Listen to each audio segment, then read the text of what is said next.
The transport ship moved through space like a gray metal coffin. Jake sat in a small room with white walls and no windows. The only furniture was a bed, a chair, and a table.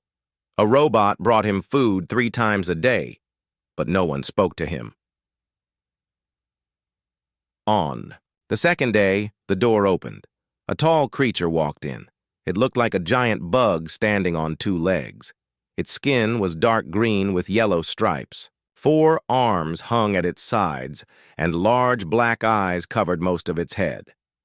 "I am Warden Thex," the creature said. Its voice came from a small box on its chest. "I oversee executions for the Galactic Tribunal." Jake looked up from his book. "Nice to meet you." Thex moved closer. Its 4 hands were shaking. "Human, I must tell you how sorry I am. In all my years as a warden, I have never had to send someone to such a terrible place." "What do you know about Earth?" Jake asked. Thex sat down in the chair across from Jake. The chair creaked under its weight. "I have studied the reports. Your world is classified as a Class 12 death world. Only 3 planets in the galaxy have this rating." "What makes it so dangerous?" Jake asked. He was curious to hear what the aliens thought about his home. Thex pulled out a small device and touched it. A blue screen appeared in the air between them. Pictures of Earth appeared on the screen, but they looked wrong to Jake. "Look at this," Thex said, pointing at the screen. "Your world is covered in frozen water. The temperature drops to minus 40 degrees in most places. This would freeze the blood in my body within minutes." Jake looked at the pictures. They showed Earth during an ice age. Huge sheets of ice covered most of the land. Snow fell from dark gray clouds. Everything looked cold and dead. "These pictures are old," Jake said. "They were taken 200 years. Go by our best survey drones," Thex replied. "The images show a world where no life should exist." More pictures appeared. Jake saw massive storms with lightning that split the sky. He saw earthquakes that opened huge cracks in the ground. One image showed a volcano throwing fire and melted rock high into the air. "The weather on your world changes without warning," Thex continued. "Storms appear that can destroy entire cities. The ground moves and shakes. Mountains explode with fire. The air itself contains gases that would burn the lungs of most species." Jake nodded as he listened. The aliens were not completely wrong. Earth did have all of these things, but they did not understand that humans had learned to live with them. "Tell me about the other Class 12 worlds," Jake said. Thex touched his device again. New pictures appeared. The first world was covered in acid rain. The second world had gravity so strong that it would crush most aliens flat. "We sent criminals to the acid world once," Thex said quietly. "They lasted 6 hours. The gravity world killed a prisoner in 20 minutes. But your world, human, your world is the worst of all." "Why is that?" "Because it tricks you into thinking you might survive," Thex said. "The other worlds kill quickly. Your world will let you live long enough to suffer. The cold will freeze your body slowly. The storms will hunt you down. The poisonous air will burn your lungs little by little until you cannot breathe." Jake felt bad for Thex. The alien really believed he was sending Jake to his death. Thex was trying to be kind, but he had no idea what Earth was really like. "How long do most beings last on Earth?" Jake asked. "The longest anyone has ever survived was 72 hours, Thex said. "That was a Cortac explorer with the best survival gear we have ever made. Most die within the first day." "What killed them?" "The cold, mostly," Thex said. "But some died from the poisonous air. Others were caught in storms. One was killed when the ground opened up under his feet." Jake thought about his childhood in Alaska. He remembered playing in snow that was deeper than he was tall. He thought about camping trips where the temperature dropped to 30 below zero. His father had taught him that cold weather was not dangerous if you knew how to dress for it. "Do any aliens live on cold worlds?" Jake asked. "A few species can handle some cold," Thex said. "But nothing like your world. The frostborn can survive. Temperatures down to zero, but they need special suits even for that. Most of us die if the temperature drops below 20 degrees. Jake began to understand. The aliens came from warm worlds. To them, a winter day on Earth would feel like the inside of a freezer. They could not imagine anyone living in such conditions. "What about the air?" Jake asked. "Your atmosphere is 21% oxygen," Thex said. "That much oxygen would burn our lungs. Most of us breathe air that is only 2 or 3% oxygen. Some of my people would catch fire if they breathed your air." "The water? Pure poison," Thex said with a shudder. "Your oceans are full of salt.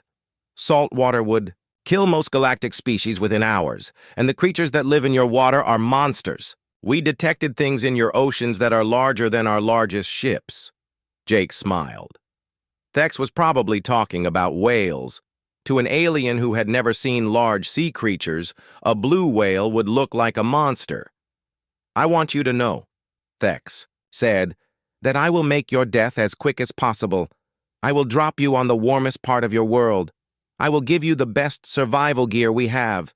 It will not save you, but maybe it will give you a few extra hours." "Thank you," Jake said. "That is very kind." Thex stood up and walked toward the door. Then he stopped and turned back. "Human, may I ask you something?" "Of course.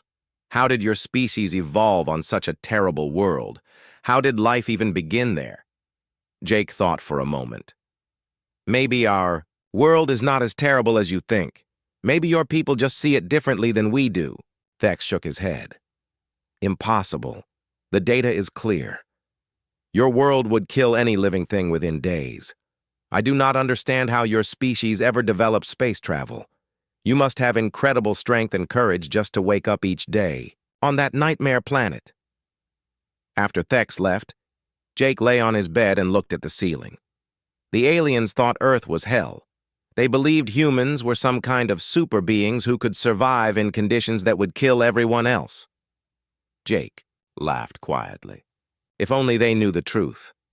Earth was not a death world. It was a paradise. Humans did not survive there by being tough. They thrived there because it was their home. In a few hours, the ship would reach Earth. Thex would drop Jake on his home planet, expecting him to die within days. Instead, Jake would walk on familiar ground, breathe clean air, and feel the warm sun on his face. And then, Jake thought with a smile, he would show the galaxy just how wrong they were about Earth, and the humans who called it home. The escape pod fell through Earth's atmosphere like a burning star. Jake felt the familiar pull of his home planet's gravity. Through the small window, he could see blue sky and white clouds. After months in space, the sight made his heart feel warm. Thex's voice came through the pod's radio. "Human Jake, I am dropping you in the warmest location I can find. The temperature there is only 15 degrees below freezing. I am sorry I cannot do better." Jake almost laughed. 15 below was a normal winter day in many parts of Earth. "Thank you, Thex. You have been very kind. I will monitor your vital signs for as long as possible," Thex said. His voice sounded sad. "When the end comes, I will make sure the galaxy knows you faced your death with courage." The pod's parachute opened with a loud pop. Jake looked out the window and saw snow-covered mountains below. The Rocky Mountains stretched out in every direction. Snow was falling from gray clouds, and the wind was blowing hard. Perfect weather for a homecoming, Jake said to himself. The pod hit the ground hard and bounced twice before stopping. Jake waited a moment, then opened the door. Cold air rushed in, carrying the smell of pine trees and clean snow.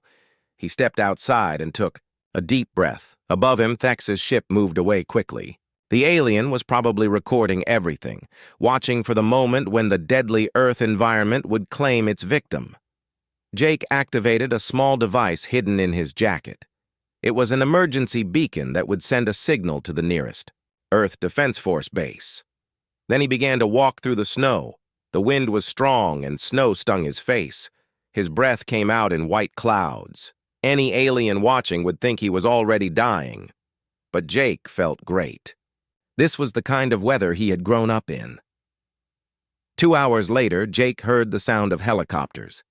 3 black aircraft appeared over the mountains, flying low and fast. They landed in a clearing 50 meters away from him. Soldiers in white winter gear jumped out of the helicopters. Their leader was a woman with short brown hair and bright green eyes. She walked through the snow like it was nothing. "Captain Morrison?" she called out. "That's me," Jake replied. "Sergeant Lisa Kane, EDF Mountain Rescue," she said. "We got your signal. Are you hurt?"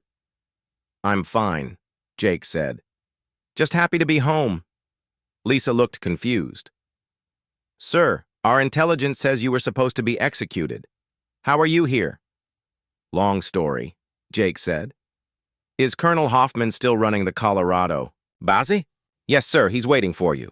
The helicopter ride took 30 minutes. They flew between tall mountains covered in snow and ice. Lisa sat next to Jake and kept staring at him. "Sir, can I ask you something?" she said. "Go ahead." "The aliens really think Earth is a death world?" "They're terrified of it," Jake said. "They think the weather here would kill them in hours."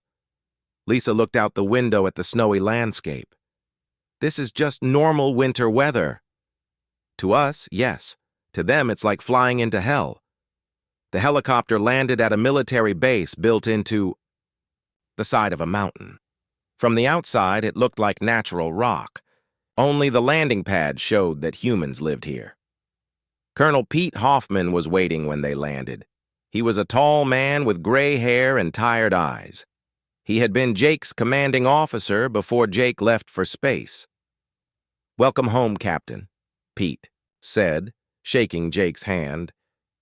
"I see the reports of your death were greatly exaggerated." "The aliens made a small mistake," Jake said with a smile. Pete led Jake through long tunnels carved into the mountain. The walls were lined with metal and filled with computer screens.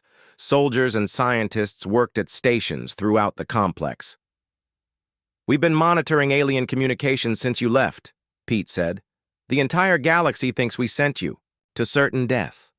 They're calling it the cruelest punishment in galactic history." They entered a large room filled with computer screens and star maps. Dr. Rachel Boyd was waiting for them. She was a thin woman with blonde hair and glasses. She had studied alien technology for the past 10 years. "Jake," she said, hugging him. "When we heard about your sentence, we thought we'd never see you again." "The aliens don't know what they're talking about," Jake said. "They've never actually been to Earth. All their information comes from robot probes they sent during the last ice age." Rachel pulled up a hologram of Earth. "We've been studying their data. They think our average temperature is 40 below zero. They believe our atmosphere is poisonous. They think our oceans are full of acid." "They're not completely wrong," Pete said. "Earth is more dangerous than most worlds in the galaxy. But humans evolved here. We're built for these conditions." Jake nodded. "The alien who transported me said humans must be incredibly tough just to wake up each day on this nightmare planet." "That gives me an idea," Pete said. "What if we used their mistake to our advantage?" "What do you mean?" Jake asked. "The galaxy thinks Earth is uninhabitable. They believe any human who comes here will die quickly." "What if we let them keep thinking that?" Rachel's eyes lit up. "We could use their fear to protect ourselves. If they think Earth is a death world, they'll never try to invade or colonize it. But more than that," Pete continued, "we could become the galaxy's experts on surviving in extreme conditions. If humans can live on a Class 12 death world, imagine what we could do on easier planets." Jake thought about this. The aliens had accidentally given humanity a huge advantage. They thought humans were super beings who could survive anywhere. In reality, humans were just adapted to Earth's conditions, but the aliens didn't need to know that. "There's something else," Jake said. "I think we should invite them to visit." "Are you crazy?" Rachel asked. "If they come here, they'll see that Earth isn't what they think." "Not if we're careful about where they land," Jake said. "We could show them just enough to prove that humans can survive here, but not enough to realize that Earth is actually A nice place to live? Pete smiled. You want to scare them? I want to impress them, Jake corrected. There's a difference. If we show them humans casually walking through a blizzard or swimming in the ocean, they'll think we're the toughest species in the galaxy. And if they think we're tough, Rachel added, they'll want us as allies instead of enemies. Pete walked over to a communication station. Jake, are you ready for the most important mission of your life? What do you have in mind? You're going to contact the Galactic Tribunal. You're going to tell them that you're not only alive, but that you want to invite them to visit your prison world. Jake grinned. They're going to think I've gone crazy. Let them, Pete said. When they see a human thriving on what they consider the most dangerous planet in the galaxy, it will change everything. Jake sat down at the communication station. In a few minutes, he would shock the galaxy. The aliens thought they had sentenced him to death. Instead, they had sent him home. Now it was time to show them what humans were really capable of. Outside the mountain base, snow continued to fall. The wind howled through the peaks. To any alien, this weather would be a sign of approaching death. To Jake, it just felt like coming home. 6 months had passed since Jake's transport to Earth. The Galactic Tribunal was meeting again to officially close his case. Judge Veltar sat on her floating platform, her crystal body glowing with soft blue light. The other judges were arranged around her in their usual positions. The courtroom was packed with aliens from across the galaxy. News reporters from a dozen species had come to hear about the human who had been sent to the most terrible death imaginable. We are here today to formally close the case of Jake Morrison, Veltar announced. As expected, the prisoner died shortly after arriving on the Class 12 Death World Earth. We will now observe 1 minute of silence for his passing. The courtroom became quiet. Many aliens bowed their heads. Some made religious gestures. A few reporters wiped tears from their eyes. Suddenly, a loud beeping sound filled the room. A technician at the communication station looked confused. Your Honor, we are receiving an incoming transmission. From where? Veltar asked. The signal is coming from Earth, the technician said. His voice was shaking. The entire courtroom gasped. Hundreds of aliens turned to look at each other in shock. Some began to whisper in their own languages. That is impossible, the gas judge said. Nothing can transmit from Earth. The atmospheric interference blocks all signals. The transmission is very strong, the technician said. Should I put it on the main screen? Veltar hesitated. Do it. The large screen at the front of the courtroom flickered to life. At first, there was only static. Then the image cleared, and everyone could see a man's face. It was Jake Morrison. He looked healthy and happy. His skin was tanned from the sun. His eyes were bright and clear. Behind him, they could see blue sky and green trees. Hello, Galactic Tribunal, Jake said with a smile. I hope you don't mind me calling. I wanted to let you know how I'm doing in my new home. The courtroom exploded with noise. Aliens jumped up from their seats and pointed at the screen. Some screamed, others fainted. Security guards had to hold back reporters who were trying to get closer to the screen. Silence! Veltar shouted. Her crystal voice cut through the chaos. This must be some kind of trick. Play back our scanned data from Earth. The technician's hands shook as he worked at his controls. Your Honor, the life signs are definitely coming from Earth. The signal is not recorded. This transmission is happening right now. Jake seemed to hear them talking. I know this must be surprising.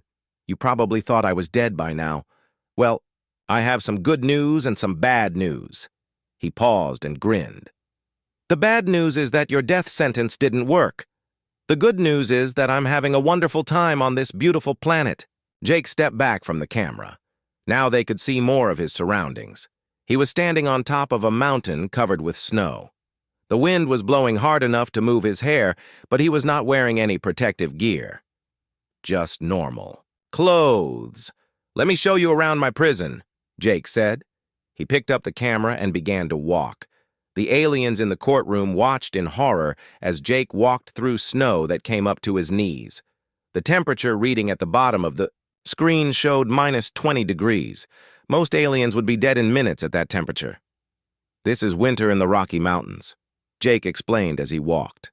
"The snow here can get pretty deep. Sometimes it reaches up to my chest." Dr. Kent, the gas judge, was frantically checking readings on his device. "The atmospheric data shows deadly levels of oxygen and nitrogen. How is he breathing that poisonous air?" Jake seemed to hear him. "Oh, the air here is great, really clean and fresh. Much better than the recycled stuff on space stations." He stopped walking and pointed the camera at a valley below. A river was flowing between ice-covered rocks. Steam rose from the water where it touched the cold air. "That river never freezes. Completely," Jake said. "Even in the coldest weather, it keeps flowing. The water is pure enough to drink straight from the source." He knelt down and filled a cup with water from the river. Then he drank it while the aliens watched in shock. "Sweet and cold," Jake said. "Perfect for a hot day like today." "Hot day?" Veltar whispered. "The temperature is 20 below freezing." Jake heard her. "Oh, you're watching, Judge Veltar. Nice to see you again. Yes, it's quite warm today. Last week it got down to 40 below. Now that was cold." He continued walking and came to a small log cabin. Smoke was coming from the chimney. Jake opened the door and went inside.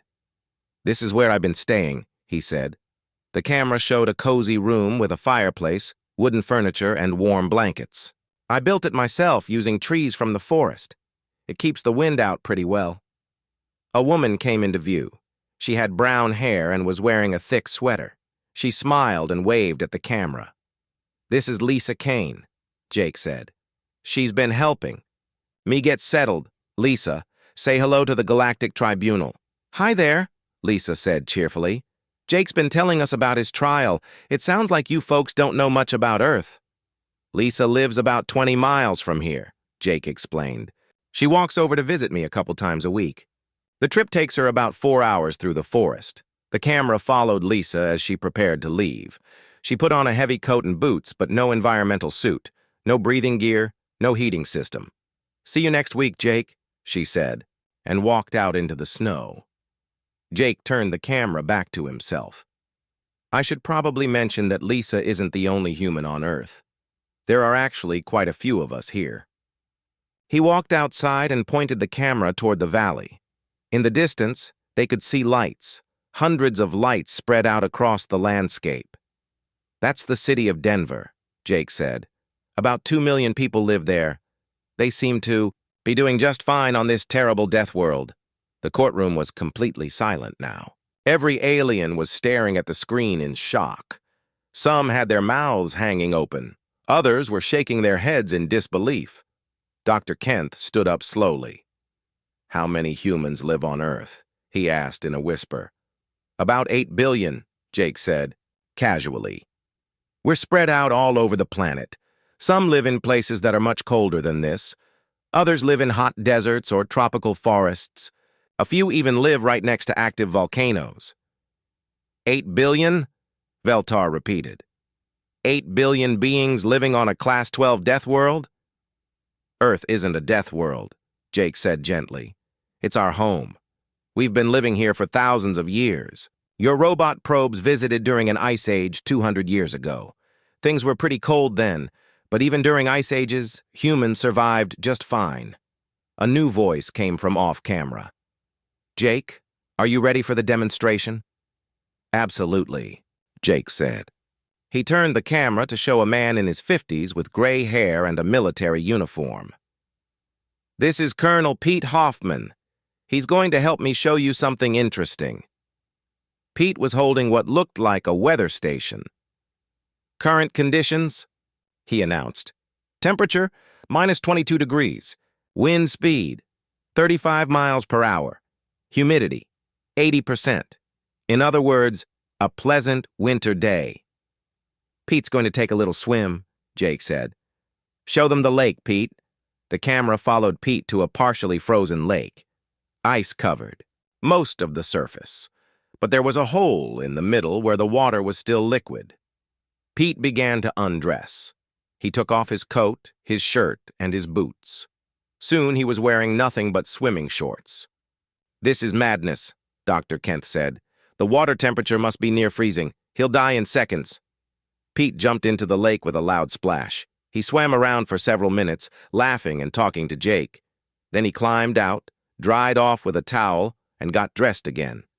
"Refreshing," Pete said with a grin. Jake turned the camera back to himself. "I hope this helps you understand that your death sentence was based on incomplete information. Earth isn't trying to kill us. It's our home. We're not super beings with incredible survival skills. We're just people living on the planet where we evolved." He paused and looked directly into the camera. "But I do have a question for you, Galactic Tribunal. If you made such a big mistake about Earth, what other mistakes have you made?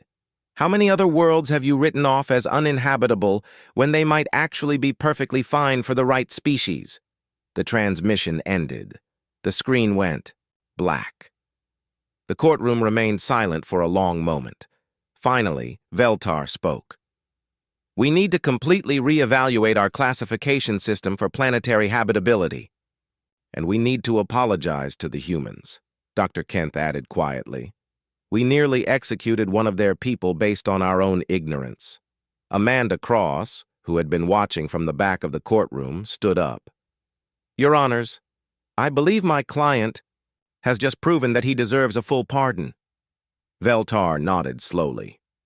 "Agreed. All charges against Jake Morrison are hereby dropped." She paused. "And I think it's time we learned more about these remarkable humans and their incredible world." 3 months after Jake's shocking transmission, the first alien delegation arrived at Earth. The United Nations building in New York City had been chosen as the meeting place. For the first time in galactic history, aliens would walk on the surface of a Class 12 death world. Judge Veltar stepped out of the landing shuttle wearing a massive environmental suit. The suit was white and bulky, with a clear helmet that covered her entire crystal head. Tubes and wires connected to life support systems on her back. Warning lights blinked on her chest panel. Dr. Kent followed her, floating inside a special chamber filled with his native gas atmosphere. The chamber had thick walls and its own power source. Even with all this protection, he looked nervous. The third alien was Commander Zek of the Kortak. His rock-like body was covered in a heat-generating suit that glowed red at the joints. Temperature. Sensors on his arms showed readings that made him shake his head in disbelief. Jake Morrison waited at the bottom of the shuttle ramp. He wore a simple blue suit and tie. No environmental gear, no breathing apparatus, no heating system.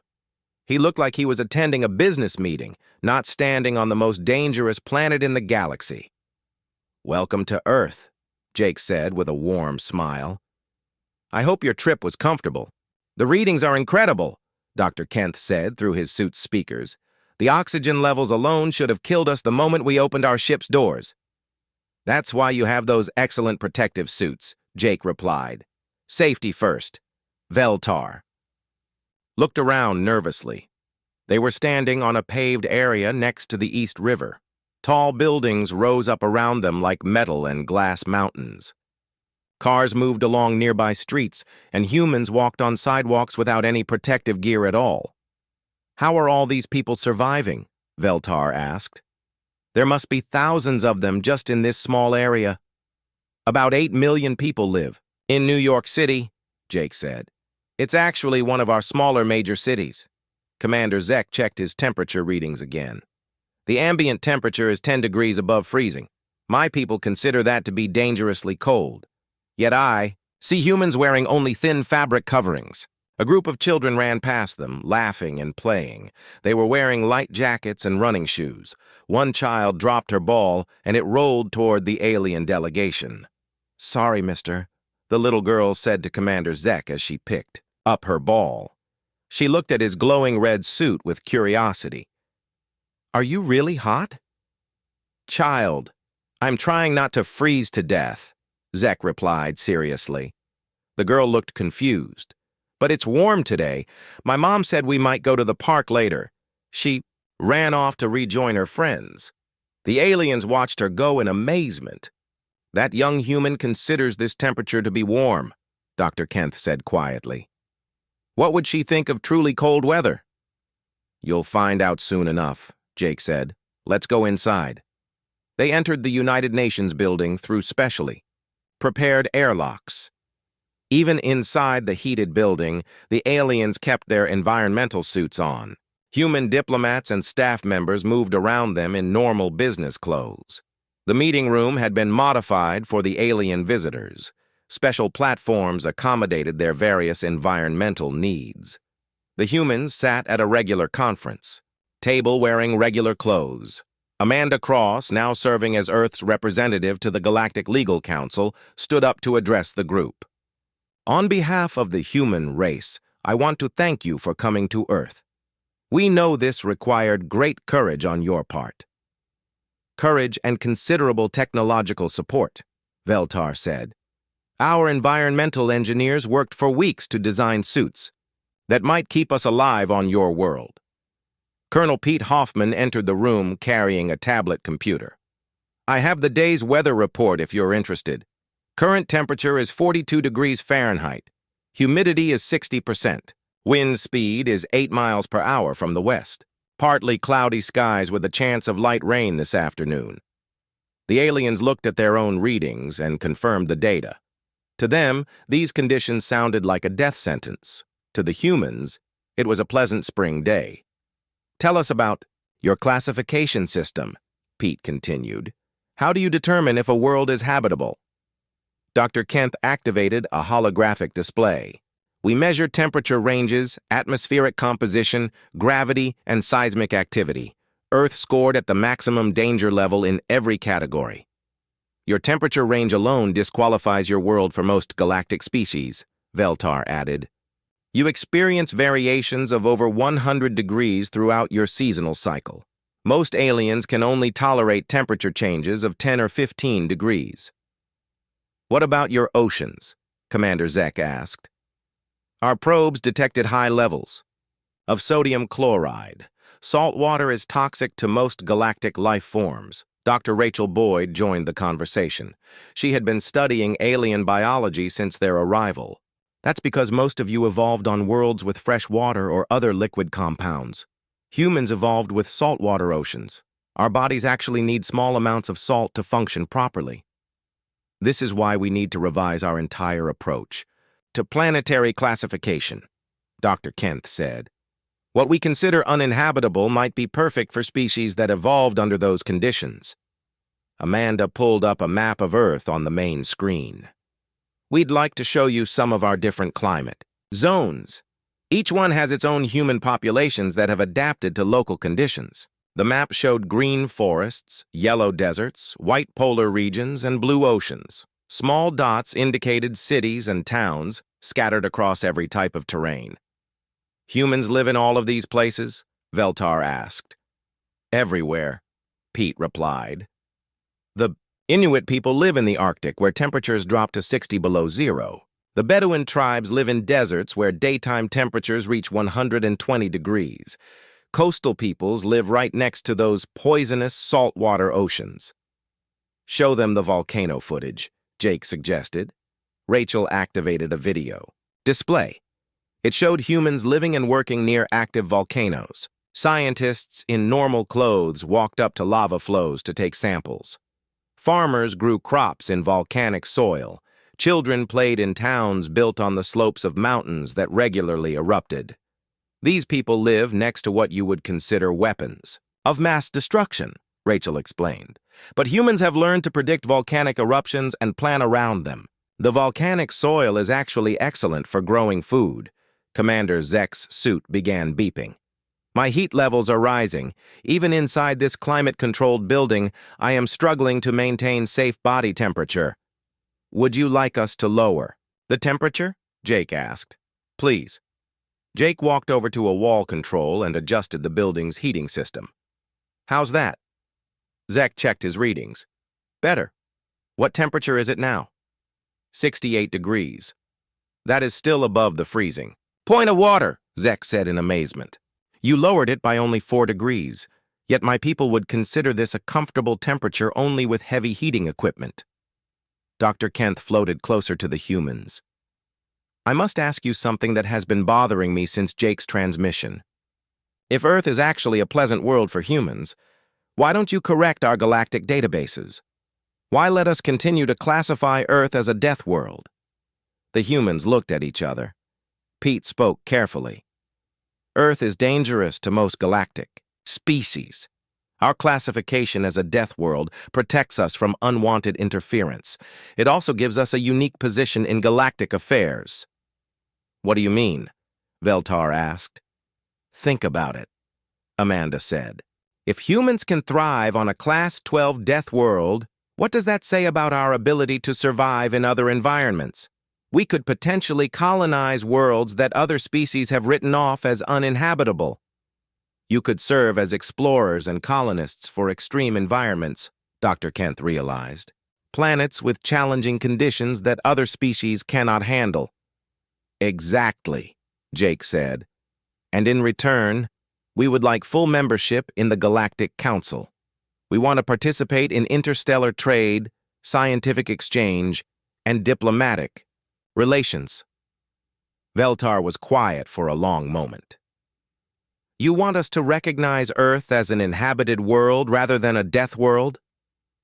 We want you to recognize it as a human world, Pete corrected. Still dangerous to most aliens, but home to 8 billion humans who are ready to join the galactic community. Outside the conference room windows, they could see New York City continuing its daily life. Humans walked through streets, worked in tall buildings, and lived their lives in conditions that most of the galaxy considered impossible. Commander, Zek looked out at the city. In all my years of space exploration, I have never seen anything like this. An entire civilization thriving in what we thought was hell. It's not hell, Jake said quietly. It's just home. And now that you're here, we hope we can work together to explore other worlds that might be homes for other species. The galaxy is full of planets that haven't been properly evaluated. Who knows what other life might be out there waiting to be discovered? Dr. Kent activated his communication system. I need to contact the Galactic Survey Division immediately. We have centuries of work to redo. As the meeting continued, the aliens began to understand that their first contact with humanity would change everything. Not just their understanding of Earth, but their approach to finding life throughout the galaxy. And for the first time since leaving his home planet, Jake Morrison felt like the galaxy was finally ready to see humans as they really were, not as creatures barely survive.